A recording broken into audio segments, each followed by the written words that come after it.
Alhamdulillahilladzi hadana li hada wa ma kunna linahtadiya laula an hadana Allah.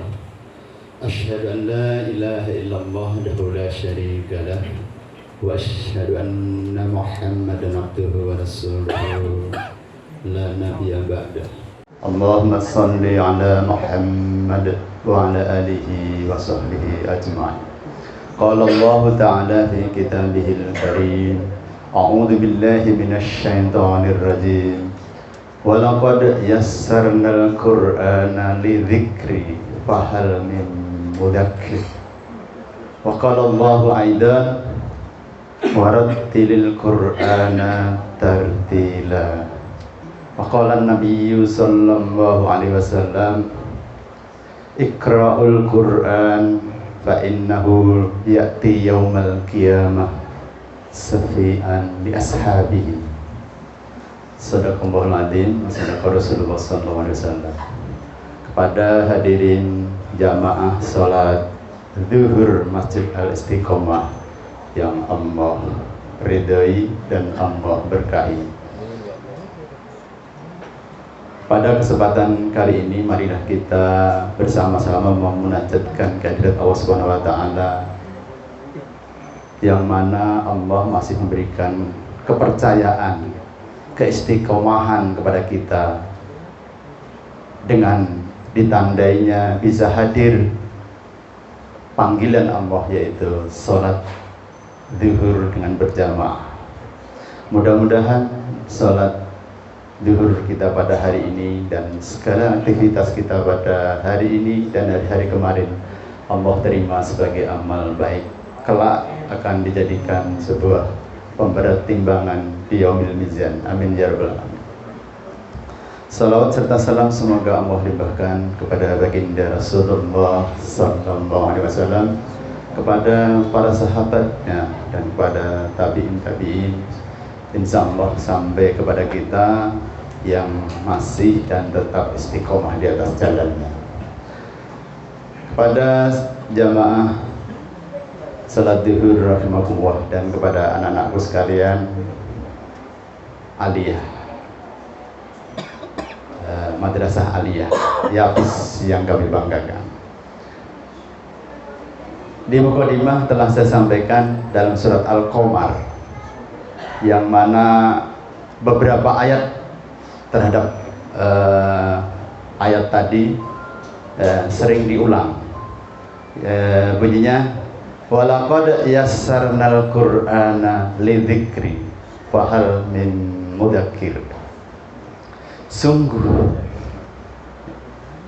Allah mudahkan bagi kita semuanya untuk mempelajari adzikr. Adzikr itu adalah nama lain daripada Al-Quran.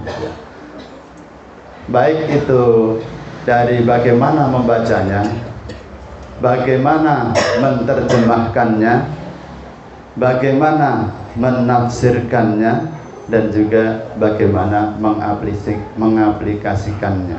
Semuanya Allah jamin mudah buat kita. Mengapa demikian? Itulah sudah dijanjikan oleh Allah. Walaqad yassarna, ini janji Allah,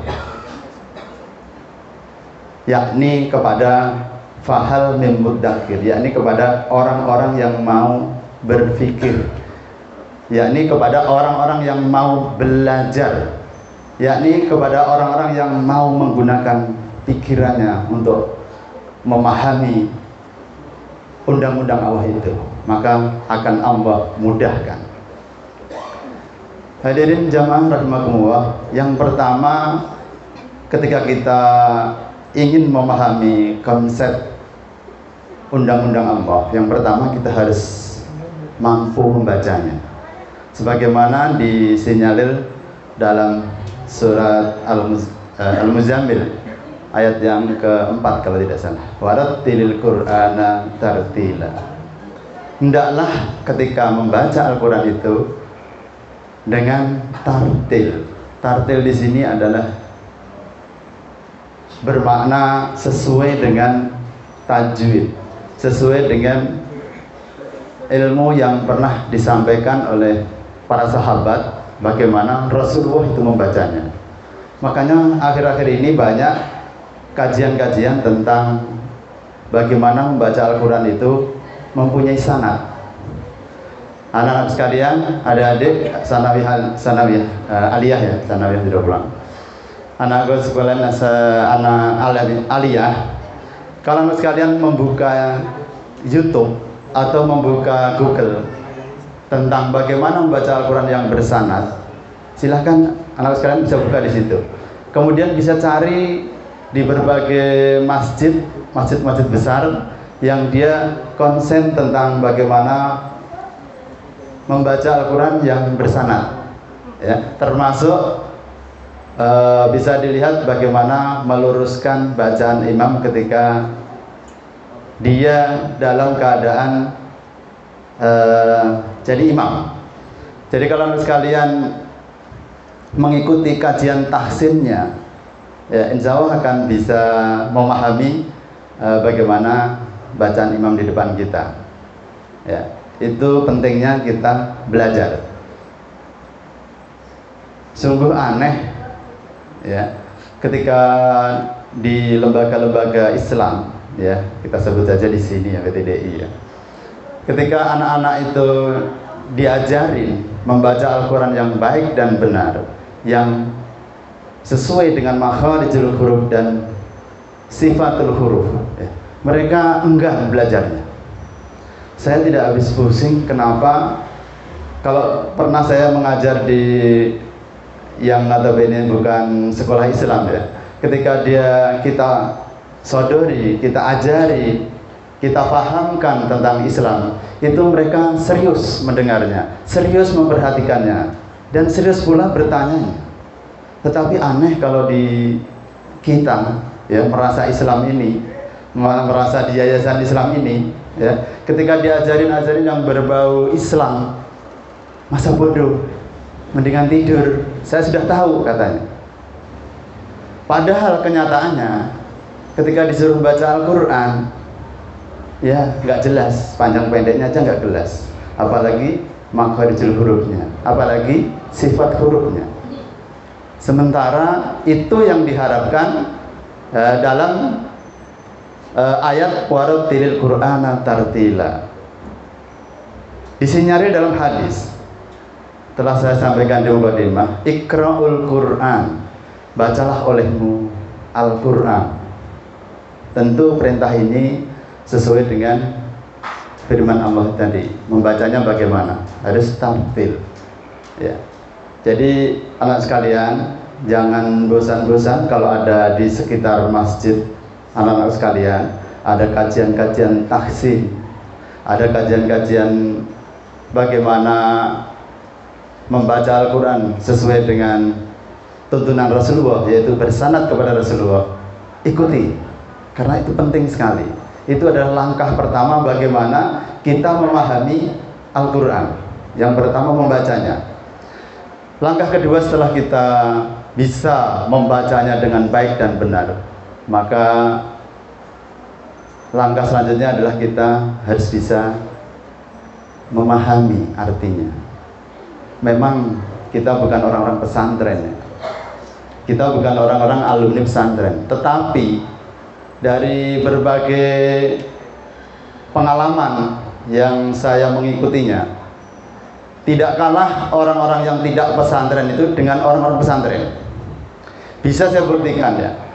Ketika ada pembelajaran di masjid, ya, baik itu pembelajaran bahasa Arab, terjemah lafdiyah ataupun bahasa Al-Quran, itu orang-orang yang notabene tidak berpendidikan pesantren itu lebih cepat menghafalnya, lebih bagus pemahamannya. Sebenarnya yang diminta bukan pesantren dan tidak pesantren. Yang diminta adalah keseriusan kita dalam memahami ayat-ayat Allah itu.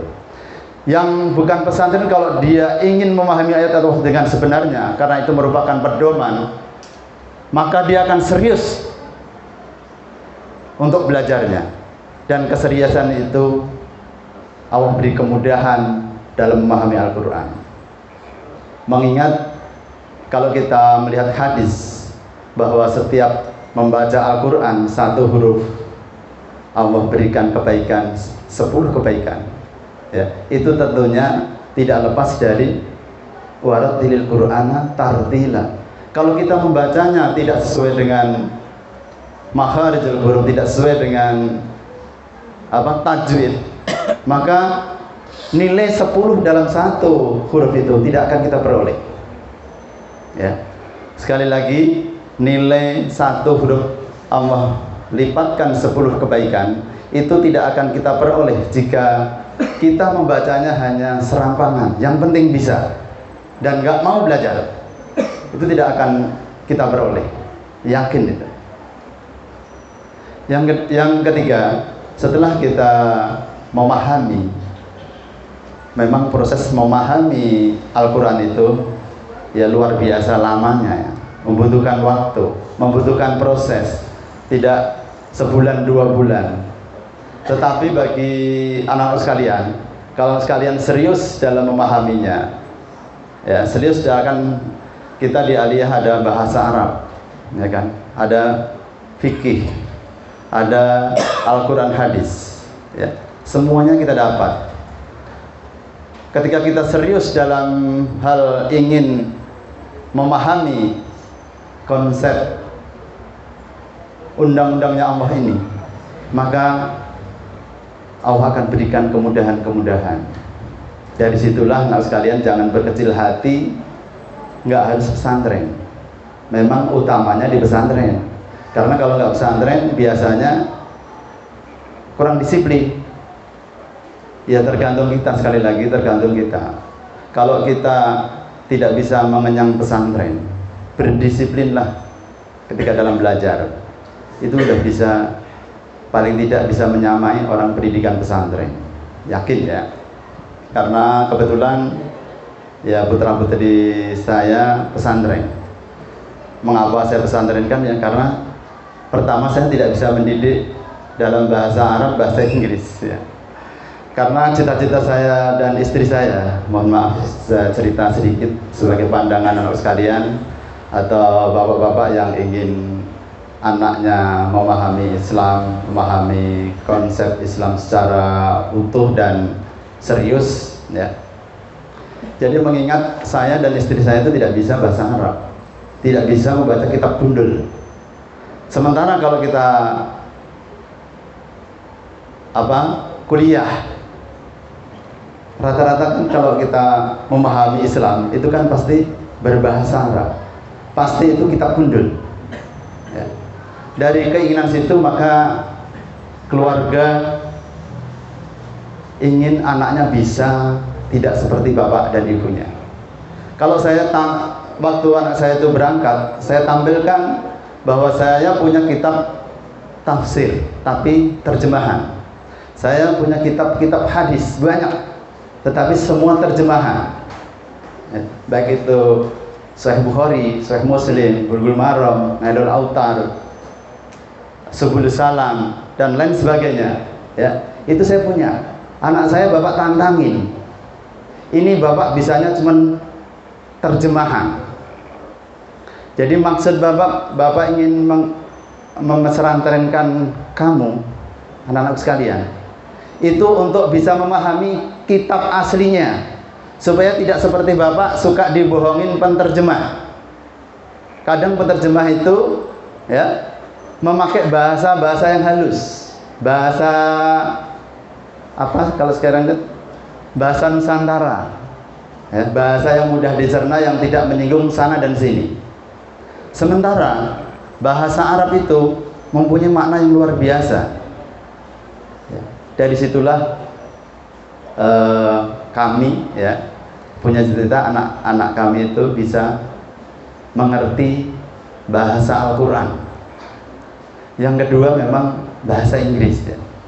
Walaupun ini dulu pernah jadi tantangan saya ketika sekolah, ya. Saya masih punya pemahaman dulu, ya, waktu sekolah, bahasa Inggris itu nanti tidak ditanya di kuburan, sampai seperti itunya.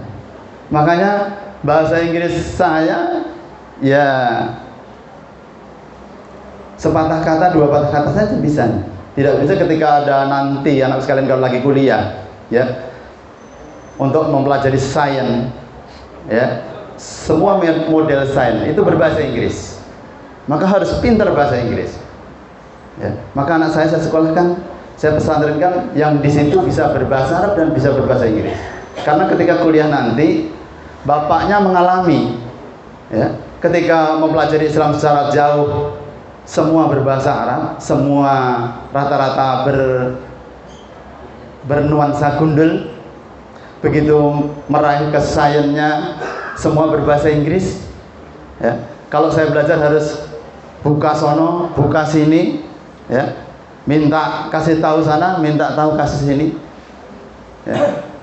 Tapi setelah punya pandangan seperti itu, maka insya Allah kami ingin mencetak anak-anak yang mampu memahami ilmu Al-Quran, pemahaman tentang Islam, dan juga pemahaman tentang sains.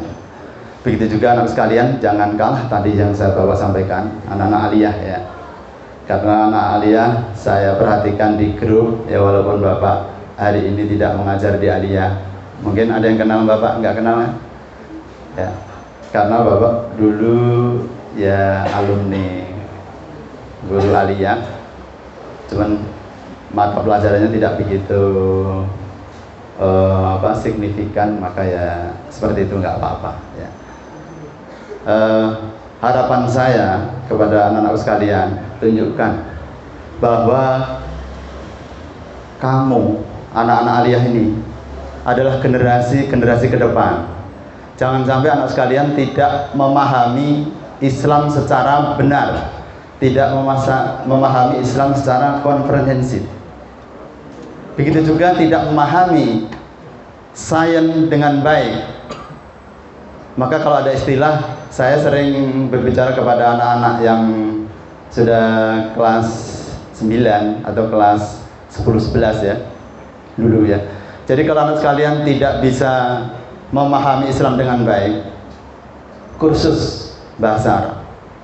Kalau tidak bisa memahami matematika dengan baik, kursus matematika. Begitu juga ketika tidak bisa memahami bahasa Inggris dengan baik, kursus dari sekarang.